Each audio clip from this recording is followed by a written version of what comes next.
ሰላም ሰላም ቅዱሳን እንዴት ናችሁ? እግዚአብሔር ይመስገን እኔ በጣም ደህና ነኝ። ጌታ የተመሰገነ ይሁን።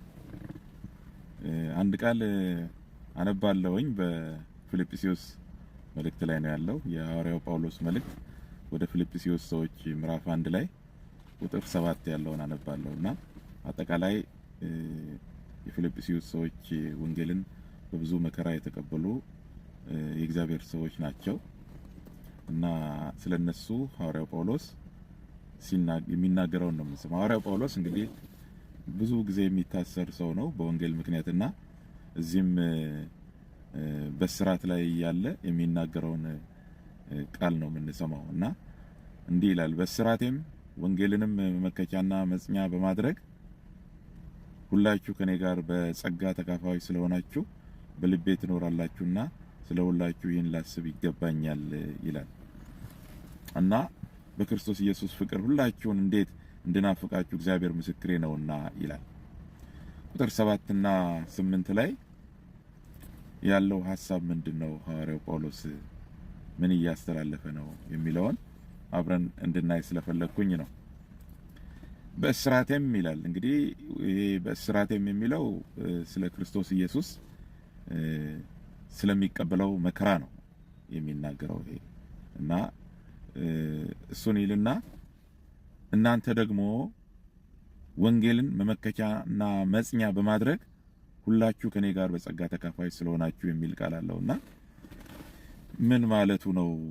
ወንጌልን መመከቻና መጽኛ በማድረግ ይላልና ከራሱ እስራት ጋር አያይዞ የሚናገረው ነው እና እንግዲህ እሱ የታሰረው ሐዋርያው ጳውሎስ ነው እና የሱ መታሰር በፊልጵስዩስ ቅዱሳን ዘንድ ምን አደረገ? ፖዚቲቭ የሆነ ወይም ኔጌቲቭ የሆነ ነገር በህይወታቸው ላይ ምን አመጣ የሚለውን እንድናይ ነው። ወይም ደግሞ ያንን ነገር ነው እያየ መልእክት እያስተላለፈ ያለው። ያየው ነገር ምንድነው? በእስራቱ እርሱ በመታሰሩ ስለ ወንጌል መከራ እየተቀበለ በመሆኑ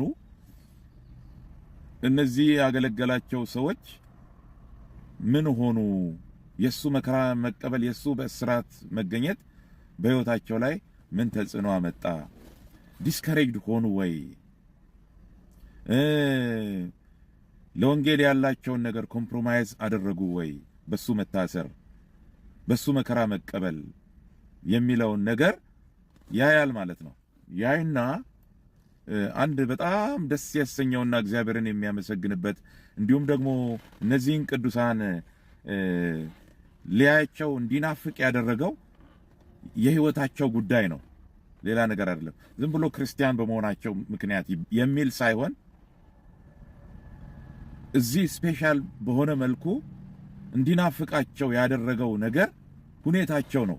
ሁኔታቸው እንደውም ምናልባት እንዲናፍቃቸውና እንዲያያቸው አይነት ነገር በውስጡ ይሄንን ያመጣው ነገር ተገናኝተው ለማውራት የእግዚአብሔርን ነገር የእግዚአብሔርን ስራ በህይወታቸው እግዚአብሔር ያደረገውን በጳውሎስ መታሰር ምንም ሳይዳክሙ ወይም ደግሞ ዲስከሬጅ ሳይሆኑ ሞራላቸው ሳይወድቅ ከጽናታቸው ሳይወድቁ ይልቁንም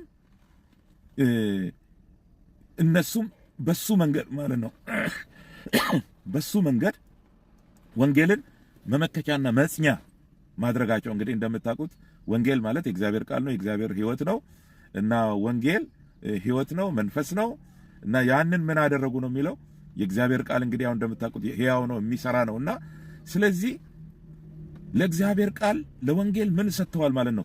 እድል ሰጥተዋል። እነዚህ ሰዎች ወንጌል በህይወታቸው እንዲሰራ ወንጌል እንዲያቆማቸው እድል ሰጥተዋል ማለት ነው እና ስለዚህም ምን ሆናቸው?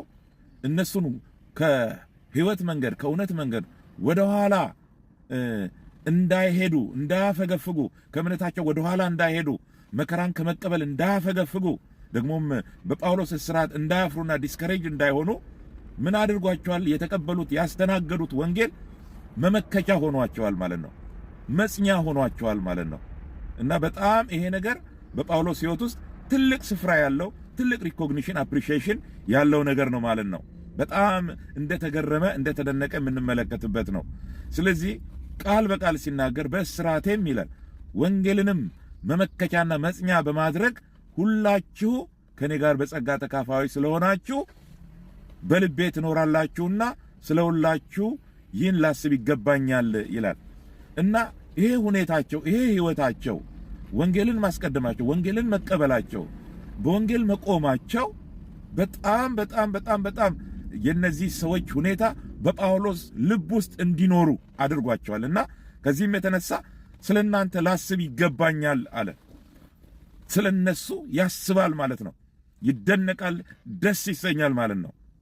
እና ቁጥር 8 ላይ በክርስቶስ ኢየሱስ ፍቅር ይላል ሁላችሁን እንዴት እንድናፍቃችሁ እግዚአብሔር ምስክሬ ነውና ይላል።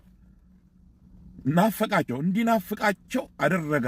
ምክንያቱም አያችሁ የቅዱሳን መጽናት የቅዱሳን በእውነት መንገድ መሄድ ቤተ ክርስቲያንን፣ መሪዎችን፣ አገልጋዮችን ይልቁንም ያገለገሏቸውን ሰዎች ከማንም በላይ እጅግ ደስ ያሰኛቸዋል። ለምን ሲባል ስለሚያውቋቸው ማለት ነው። ደስ ያሰኛቸዋል እና ከዚህም የተነሳ ስለ እነዚህ ሰዎች ያስባል ማለት ነው። ይገርመዋል፣ ይደነቃል ማለት ነው። ጽናታቸው፣ ወንጌልን መመከቻ ማድረጋቸው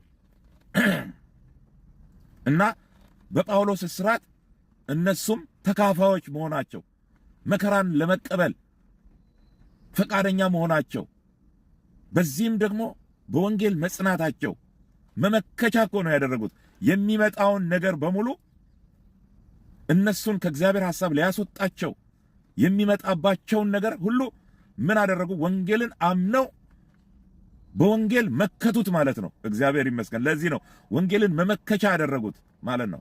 ይሄ ነገር እጅግ በጣም ደስ አሰኝቶታል። አንደኛ እሱም ራሱ ጳውሎስ ወንጌልን መመከቻ በማድረጉ ጸንቷል እና በእስራት ላይ ይገኛል ማለት ነው።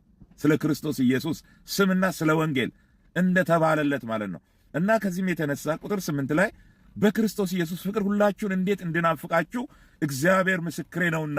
ምንድነው እንድናፍቃችሁ የሚለውን ያመጣበት ብላችሁ ስትሉ ሕይወታቸው ለጌታ ያላቸው ነገር ወንጌልን መመከቻ በማድረግና በመጽናታቸው ምክንያት እነሱን በጣም እንደሚናፍቅ ይኸውና እግዚአብሔር ምስክሬ ነው፣ ወይም ደግሞ ጌታ ያውቃል ማለቱ ነው። ማላ አይደለም፣ ይሄ ጌታ ያውቃል እያለ ነው። የምናገረው እውነቴን ነው፣ ከልቤ ነው። ጌታ ያውቃል። እግዚአብሔርን እንኳን ምስክር አድርጌ መጥራት እስከምችል ድረስ ልነግራችሁ ወዳለሁ። ናፈኳችሁ ነው የሚለው። እግዚአብሔር የተመሰገነ ይሁን። እና ዛሬ እኛ እንደ ቤተ ክርስቲያን እንዴት ነን? ወንጌልን መመከቻና መጽኛ አድርገናዋል ወይ? ከሌሎች ጋር መከራን ከሚቀበሉ ጋር አብረን መከራን እየተቀበልን ነው ወይ የሚለውን ራሳችንን እንድንጠይቅና መልስ እንድንሰጥበት ነው።